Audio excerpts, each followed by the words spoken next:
This is a story about one of the most notorious and feared figures in Melbourne's criminal underworld, a ruthless and calculating hitman who rose to infamy as a key player in the city's brutal gangland wars during the late 1990s and early 2000s. A man known for extreme violence, supposedly behind several high-profile executions that left a lasting impact on the city's crime scene. This is the story of Andrew Benjamin Veniamin.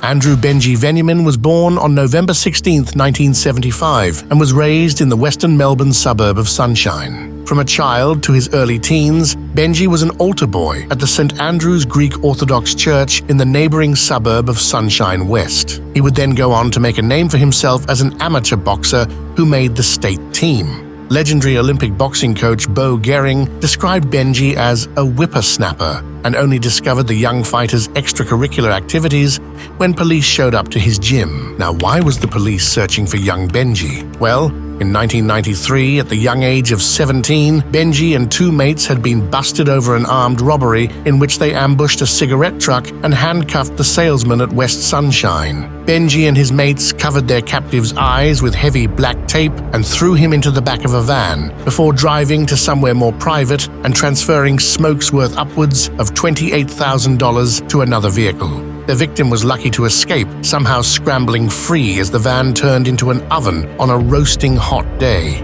Benji was quickly arrested and admitted his sins, but declined to name his co-offenders, one of whom was believed to be a close mate named Dino Dibra. Dino was Benji's best mate, who had a reputation for aggressive behavior, and the two shared an appetite for crime. Following Benji's conviction, law enforcement discovered the stash of cigarettes concealed under his bed, and he received a 3-year sentence at the Turana Detention Center for Young Offenders. During a brief period of home leave granted to him while in detention, Benji and Dibra decided it was payback time for the cops. Benji, already serving the maximum sentence for a juvenile offense, understood that any further crimes committed during his leave week wouldn't extend his jail time. During this period, he and Dibra targeted an off-duty officer, stealing his private vehicle. They then drove it outside of the city and torched it. While rifling through the glove box, they stumbled upon a diary containing the contact details of the Sunshine Criminal Investigation Branch officers. Benji, seized by impulsive anger, dialed a number and unleashed a torrent of verbal abuse at the officer who had charged him with the cigarette robbery. However, his efforts backfired when the officer immediately recognized his voice, which prompted a swift police response to apprehend Benji. 2 years later, at the age of 21, Benji was finally out of detention,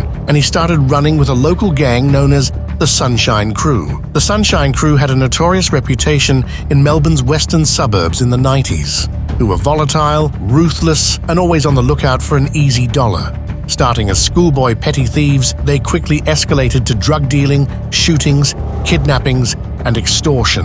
Benji was making serious money through a range of illegal activities like stealing cars, dealing marijuana, ecstasy, steroids, and speed. He was also involved in car rebirthing, a process where stolen cars are given new identities. He learned about car rebirthing from Dibra, and they had been involved in the scheme since 15 years old. Together, they delivered the stolen cars to rebirthing garages, often collaborating with tow truck drivers to facilitate the operation. The Sunshine Police were familiar with Benji, and whenever a car went missing in the area, he'd immediately be on their radar as a suspect. Police visits to his parents' home at any hour became a common occurrence, but they always defended Benji, claiming that he couldn't possibly be guilty and asserting that it was the police who were in the wrong.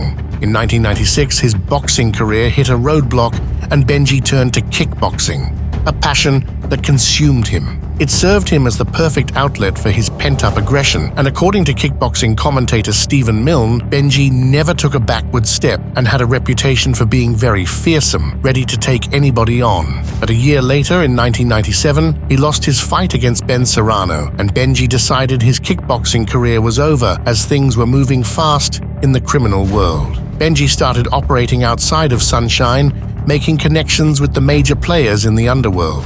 He got inked up, making sure his tattoos were noticeable, recognizable, and intimidating to all, until Benji formed a connection with the underworld figure and young drug dealer Carl Williams. Benji and Carl developed a brotherly bond. Their friendship was close-knit and unbreakable. Benji respected him, as he wanted Carl to lead him in his criminal career. As Carl made millions dealing ecstasy and speed, tensions escalated, leading to a violent conflict with the Carlton crew. Around this time, Benji determined that his reputation couldn't rest solely on auto thefts and drug deals, so he decided to transition into the role of a hitman to move up in the ranks. Even Benji's lawyer recalled a conversation where someone asked him how things are going in life, to which Benji responded, "Oh, things are going great. I've got a new job where I wear gloves." In 1999, a 57-year-old greengrocer Joseph Quadara was ambushed and executed in a Turak car park as he was about to start work at a Safeway supermarket. Police believed that his cold-blooded execution was a horrible case of mistaken identity due to the existence of another man by the same name with underworld connections. It is speculated that Benji was hired out to carry out the hit, but he was never officially charged. 12 months later, in May 2000, Frank Benvenuto was found slumped forward in the driver's seat of his car, but witnesses thought he was asleep. It was only when someone checked on him that they realized his body was lifeless. He was a major underworld figure in Melbourne and the son of Liborio Benvenuto, who was described in reports as the undisputed godfather of Melbourne. It's not clear what led to the execution, but Benji was named as one of the prime suspects. However, he was never charged. Benji even found himself under suspicion of being the one who pulled the trigger on his lifelong best mate, Dino Dibra. Dibra was executed outside his home on Cranbrook Street in Sunshine West on October 14, 2000. Many believe that personal disputes between the Sunshine Boys throughout the years have led to his execution. Police believed it was payback, with the Piranha Task Force publicly naming Benji and another individual named Paul Kalipolitis as prime suspects. However, no charges were ever laid against them. 2 years later, on October 16, 2002, Paul Kalipolitis met a similar fate as he was executed in his West Sunshine home. Police suspect that Benji was responsible, possibly acting on orders from higher authorities due to Kalipolitis' aggressive debt collection methods. They speculate that Benji, being a close friend, was able to get close enough to Kalipolitis to carry out the deed. However, Benji was never charged. At this point, the Sunshine crew started to break apart. These lifelong friends who ventured into the life of crime together were possibly turning against each other. In May 2002, a violent power struggle was erupting over Melbourne's drug trade between Carl Williams and the Carlton crew, and another life was claimed. This time, it was Victor Pearce. Pearce passed away in a volley of bullets as he sat in his car near the Port Melbourne Coles in Bay Street, the gentrified strip filled with upmarket bars, cafes, and apartments. Years later, Benji would be named as the shooter during a court proceeding, and apparently he had to take out Pearce because Pearce was allegedly planning to eliminate him. However, the police didn't have evidence to charge Benji at the time, so they escalated their efforts and bugged his phone lines. Benji found himself under constant surveillance with a dedicated squad tracking his every move around the clock 24 hours a day. At this point, the Melbourne drug trade was thriving, and in December 2002, Benji made a decision to completely shift his allegiance to Carl Williams. He unofficially took on the role of Williams' bodyguard. About a year later, there was another execution of Nick Radev, nicknamed the Russian.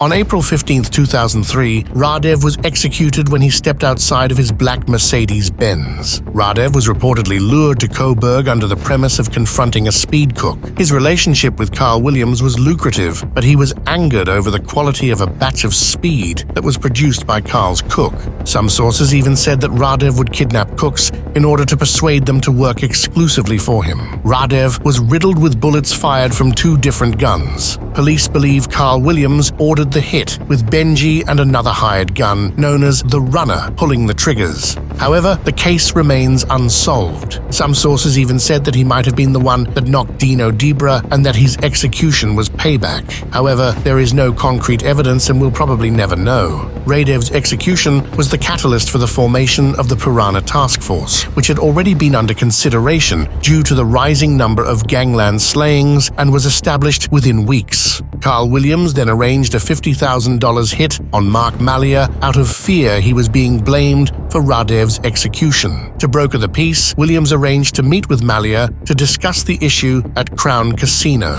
Malia told Williams he had heard rumors that Williams and Benji were behind the hit on Radev. Williams assured Malia he was not responsible and would help get revenge on those who were. A witness said word later got out that Malia was trying to arrange a hit on Benji and possibly Williams, and in turn, Williams wanted to ensure he was in a position to act first. Another witness said that at the casino meeting, Benji accused Malia of hiring 2 men to sit outside his house. Malia was then lured to a garage in Melbourne's north in August 2003, and his life was taken.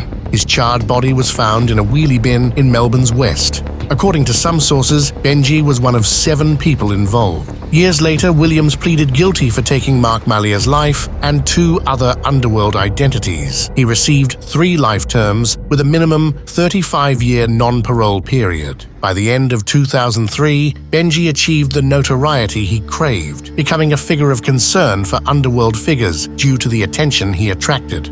Attempts were made to negotiate peace between the Carlton crew and Carl Williams, but these efforts failed, leaving Benji in a dangerous position. Benji was now playing on both sides, and people didn't know where they stood with him. He was considered a ticking time bomb by his enemies and even his associates. On March 23, 2004, Benji went to meet with Dominic Gatto at the La Porcella restaurant in Carlton. Him and Gatto had a conversation in the main room and then moved to an enclosed area at the back of the restaurant. There was an argument, a violent struggle, and then gunshots. Benji was hit by bullets. Gatto said Benji lost his temper and then pulled a weapon. During a struggle, Gatto was able to turn the gun around on Benji and fire. Gatto was acquitted on self-defense grounds. Andrew Benjamin Veniamin passed away at the age of 28.